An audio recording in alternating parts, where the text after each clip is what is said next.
the lesson 25.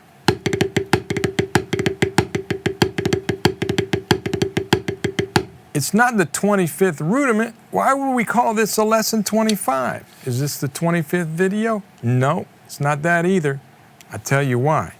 There's a book written in 1869 by Gardner A. Strube. It was a manual for the U.S. Army to learn their rudiments.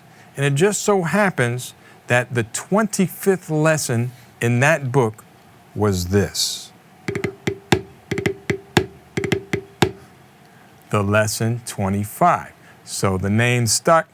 Now that's why we call it the lesson 25.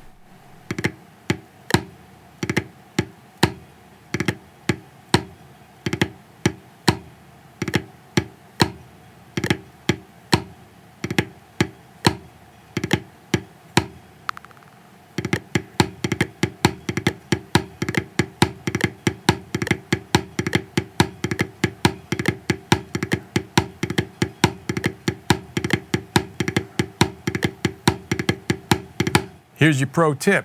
This rudiment, the lesson 25, in its original form, has the accent on the upbeat and the drag on the downbeat. 1 and 2 and. But we can put that accent anywhere. We can move the accent around the rudiment or move the rudiment. So the accent's now on the downbeat. 1 and 2 and 3.